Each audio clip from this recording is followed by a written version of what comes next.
So I've put together another short seated sequence for those of you who don't lay prone. So this work could be added on to the end of one of the mixed or basic series. You could also do it as a standalone daily exercise depending on how you're feeling, or you could even add it on to the previous seated class. The setup for this, I'm going to be using a mini ball and a spiky ball. Alternatives for mini ball could be a rolled up towel or some cushions, and I'm going to use the cushions as well just to give me some ease in my seated position and put me more in the middle of the chair rather than sitting right back in the chair. Alternatives for spiky ball could be tennis ball or any other small ball. You could also use a tinned can and roll your feet out with the can. We're starting with feet, so I'm going to put this down, but so that it's not too fiddly once I get to using my arms and opening the chest up a little, I'm going to prep behind me. So I want some contact with the ball, and like I said, I don't want to be too far back in the seat, so I've just got a regular cushion and one of my class cushions, and I'm going to arrange them behind me. I don't want to feel like I'm putting lots of pressure against the cushions to keep them there, because actually what I want to generate overall is some ease in my seated position. And again, I've got the ball just below the shoulder blades, but it might suit you to have them between the shoulder blades or somewhere else. You are going to extend up and over the ball at some point. As I said, we're starting down with the feet, and you could do this standing as well if you wanted to, with your tennis ball or with your can. You're just going to roll your foot forward and drag the ball back. You can get a decent amount of pressure through the sole of the foot in a seated position. So I am pushing down as I'm rolling the foot away, and then I'm dragging it back towards me to start again. So the extra force down into the floor will be as the leg moves away from me, and then I'll roll it back in and underneath you. And really you can spend as much time as you want to, going a little deeper down into the arch of the foot depending on how that feels for you. Down to roll it out if you're doing lots of walking, quite a nice thing to do first thing. And just getting a sense of how it feels through the sole of the foot. Again, it's not too much pressure. If you had a tennis ball, perhaps you may need to take a little bit more care of how you start. You're always looking to encourage tissue to soften. Sometimes too much pressure too quickly will have the reverse effect. So just be aware of that with all things moving.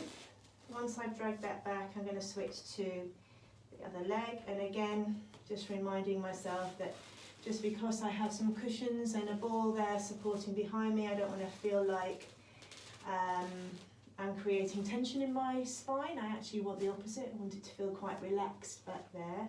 And pushing down and rolling forward on the other leg and then dragging it back. As you're doing this downward push as well, you should get the feeling that it's the back of the leg doing the work for you. And if you have a feel of the fronts of the thighs, especially when you're pushing downwards, there might be a little bit of engagement, but actually there's more tension in the underneath of the leg, which is so beneficial for trying to find the back line, dragging back, as well as getting some manipulation through the soles of the feet. I'm going to do a few more of these. Rolling back, pushing down again as the foot goes away from me, dragging it back in, and this will be my last one. And I'm dragging back in. I'm just going to leave the ball to the side there, bring my feet onto the floor, notice how that feels in the soles of the feet, and then I'm going to start sort of upper body movement with a breathing setup. So I've got hold of my rib cage here, low ribs, I'm going to inhale through the nose and exhale through the mouth.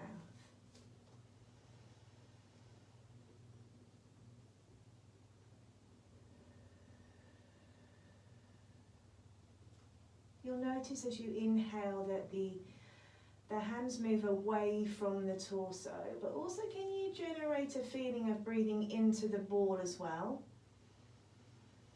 And exhaling, breath in, and breath out. And depending on how it feels for you, you could continue to keep the same hand position, or you could have your arms just relaxing on your lap. With your next exhale, you're going to begin to rotate the neck. So as I exhale and the ribs soften, I'm just going to take the gaze to the side. As I breathe in and inflate once more, I'll bring my head back to the front. Exhaling, ribs softening, nice and easy rotation through the neck. Breathing in, bringing my gaze back to forward facing for me. Exhale, ribs soften, rotate. Inhaling. And you could take the time and add a few more in of these if you wanted to. And then inhale, bring your head back to facing forwards, and arms can come and relax on the legs. Next time you breathe in, we're going to come into arm arcs, and we're just going to do a few of your regular arm arcs up towards the ceiling. And that's going to happen on the inhale. So the arms will start beside the body. You're breathing in, loads of shoulders there. And you're breathing out to bring the arms all the way back down beside you. Breath in. Can you sense that the ribs are still expanding into the ball behind you as if it were the floor and you were laying down? And exhale to bring your arms all the way back down again. Breathing in. Shoulder blades. Allow for some movement. Exhaling.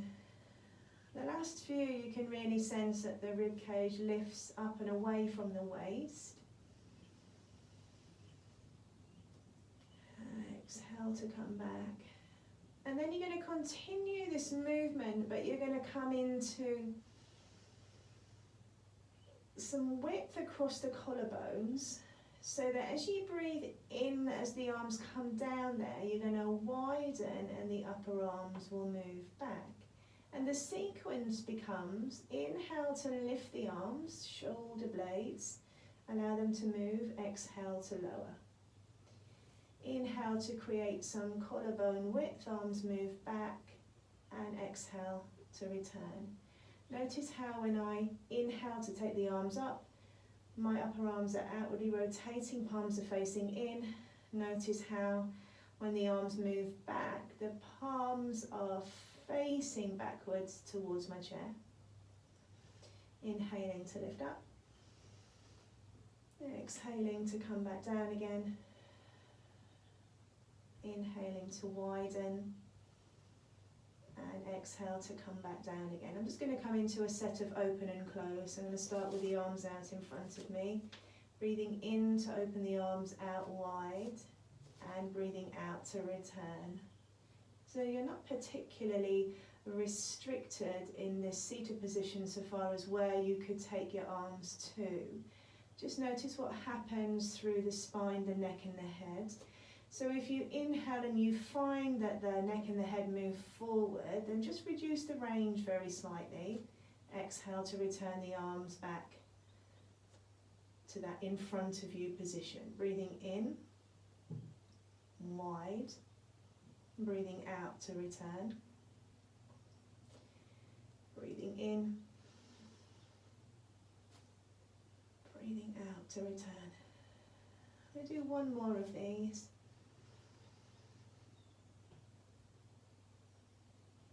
And exhale From here you're going to interlace your fingers and take them behind your head. It's a little bit like some of you may have done, laying on your backs, resting either the foam roller or the mini ball between the shoulder blades. You're going to inhale to create some length through the back of the head. Just start to mould the shape of the upper spine to the ball. As you breathe out, you'll return your spine back to upright. Inhale is going to be lifting up through the crown of the head first, allowing the front ribs to spread and splay and air. And then as you exhale, creating length to bring yourself back to your center position. As I inhale, in a real similar way to the first seated video, as I create length through the upper spine and the crown, there's a feeling that my sit bones push down into the chair. So there is some very low level, but there is some activity then through my heels. Seat and heels as I exhale to return. Notice how this feels for you. 2 more if you'd like. Breath in, sit bones, heels are pushing down into the floor. Exhale to return there. And last one, inhale, lengthening up and over the ball. Exhale, returning and relax.